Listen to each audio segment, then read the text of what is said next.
ఇందులో ఉంది camera, bluetooth, MP3, dual sim మరియు ఇంటర్నెట్. కొత్త శాంసంగ్ హీరో. ఏ హీరో అండి?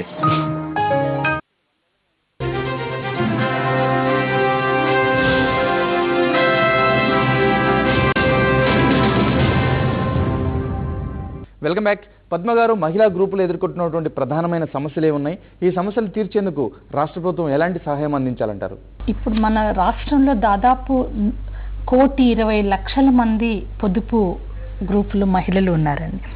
అయితే అసలు ఈ అందరికీ కూడా అన్ని గ్రూప్స్కి పావలా వడ్డీకి కనుక మనం నేషనల్ బ్యాంక్స్ ద్వారా ఇప్పించగలిగితే అసలు వీళ్ళు ఇప్పుడు మళ్ళీ ఈ స్త్రీ నిధి కూడా ఒకటి మీరు ప్రవేశపెట్టడం ఒకటి బాగుంది. అయితే ఈ రెండింటి ద్వారా మనం వాళ్ళ అవసరాన్ని తీర్చగలిగితే అసలు మైక్రో ఫైనాన్స్ వ్యవస్థని పూర్తిగానే రద్దు చేసేటటువంటి అవకాశం ఉంటుంది. ఇప్పుడు మనం రద్దు చేయలేమండి, ఎందుకంటే రిజర్వ్ బ్యాంక్ ఆఫ్ ఇండియా ఈ మైక్రో ఫైనాన్స్ చట్టం తీసుకొని వచ్చారు. ఇంత పర్సంటేజ్కి ఇవ్వచ్చని. మన చట్టాన్ని వారు ఫైనాన్షియల్ ఇష్యూస్లో స్టేట్ గవర్నమెంట్స్ కాదు మేము చేస్తామని ఒక కాన్ఫ్లిక్ట్ ఆఫ్ ఇంట్రెస్ట్ జరుగుతూ ఉంది. మనము మన మహిళలకు సంబంధించింది కాబట్టి మనము దీన్ని కంటిన్యూ చేయాలని జరుగుతూ ఉంది. మీరు చెప్పింది వాస్తవమేండి. బ్యాంకర్స్ నుంచి ఎక్కువ మనము మహిళా గ్రూపులకి ఇవ్వగలిగితే ఈ మైక్రో ఫైనాన్సెస్ని టోటల్గా మనం పక్కన పెట్టచ్చు. బట్ వీరు మైక్రో ఫైనాన్సెస్ ఎంటర్ అయినప్పుడు వారి ఉద్దేశం వేరే, మళ్ళా వారి ఉద్దేశం మారింది. సో మైక్రో ఫైనాన్సెస్ ఆల్టర్నేటివ్గా బ్యాంక్స్కి ఆల్టర్నేటివ్గా మేము వస్తున్నాము, ఇంట్రెస్ట్ మా తక్కువ ఉంటుందని ఎంటర్ అయ్యారు. ఎంటర్ అయిన తర్వాత వారి ఉద్దేశం మారింది. వారు ఎక్కువ లాభాలకు ఆశించి ఈ విధంగా అయింది. మీరు చెప్పింది వాస్తవం. బ్యాంకర్స్ నుంచి ఎంత ఎక్కువ తేగలిగితే అంత మేలవుతుంది. ముఖ్యమంత్రి గారు, ఒక చిన్న ప్రశ్న అండి.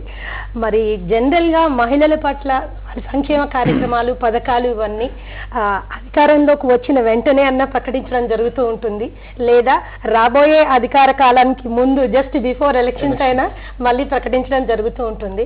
Little different from the normal. మీరు కంటిన్యూస్గా అభివృద్ధి పథకాలు, అది కూడా మహిళలకి పనికొచ్చేటటువంటి కార్యక్రమాలు చాలా ధైర్యంగా, చాలా అంబిషియస్గా you are coming ahead with it. And దీనికి ఏమైనా ప్రత్యేకమైన కారణాలు ఉన్నాయా? Any building foundation? అంటే నేను అనుకునేది డెవలప్మెంట్ ఇక్కడ జరుగుతున్న ఇష్యూ, స్టేటు ఏ విధంగా ఉండాలి అనే ఇష్యూ మన చేతుల్లో లేనిది. కేంద్ర ప్రభుత్వం వారి ఒక ప్రాసెస్ ద్వారా నిర్ణయం తీసుకోవాలి. ఆ నిర్ణయం వచ్చే సమయం నిర్ణయం వస్తుంది. దానికి మనం అభివృద్ధిని అంతా మనం ఆపేసి మనము కేవలం ఆ ఇష్యూ పైనే కాన్సన్ట్రేట్ చేయాలంటే జరగదు. ఖచ్చితంగా మనకు ఉన్న ప్రోగ్రామ్స్ని మనం వేగవంతంగా ప్రజలకు చేరే విధంగా చేయాలనే ఉద్దేశంతో ఇవి చేయటం జరుగుతుంది.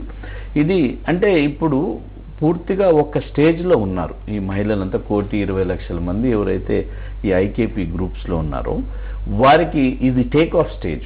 నెక్స్ట్ 3-4 ఇయర్స్ మనం సపోర్ట్ చేసి వారికి బ్యాంకర్స్ లింకేజు, ఇతర అంశాల్లో మనం ముందరకు తీసుకోగలిగితే దెన్ వాళ్ళు సెల్ఫ్ సస్టైనింగ్ కాగలుగుతారు. ముఖ్యమంత్రి గారు, శ్రీదేవి గారు చెప్పినట్లుగా ప్రతిపక్ష నేత మీ మీద ఒక కామెంట్ చేస్తున్నారు. ప్రభుత్వం అస్థిరంగా ఉండటం వల్లనే ఇలాంటి పథకాలన్నీ ప్రవేశపెడుతున్నారన్నటువంటి విమర్శ మీ జిల్లాలోనే చేశారు. నేనైతే ఒకటైతే స్పష్టంగా నమ్మేవాడిని, అభివృద్ధి అనేది ఆగకూడదు.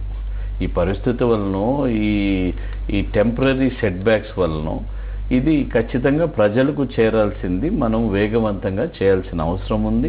అందుకనే అభివృద్ధి కార్యక్రమాలు చేయటం జరుగుతుంది. ఇప్పుడు మనకు ఇంత ఎజిటేషన్స్ ఉన్నా కూడా ట్యాక్స్ కలెక్షన్స్ కానీ ట్యాక్సెస్లో కానీ కొంచెం కొత్త ట్యాక్స్ కూడా వేశాను నేను. ఎందుకంటే అభివృద్ధి కార్యక్రమాలు కావాల్సినప్పుడు మనకు డబ్బు అవసరం ఉంటుంది.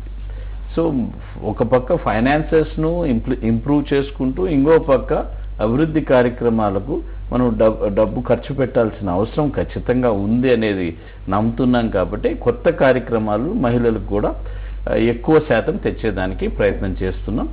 ఇంకా కొన్ని రాబోయే రోజుల్లో వస్తాయనేది నేను స్పష్టంగా చెప్పగలుగుతాను. అంటే సామాన్యుడి దగ్గర నుంచే టాక్సెస్ రూపంలో తీసుకుని మళ్ళీ సామాన్యులకి పథకాలు ప్రవేశపెడుతున్నారు అనే విమర్శ కూడా ఉన్నది. ఉన్నవారి దగ్గర మనం డబ్బు తీసుకొని లేని వారికి పెట్టాల్సిన అవసరం ఉంది.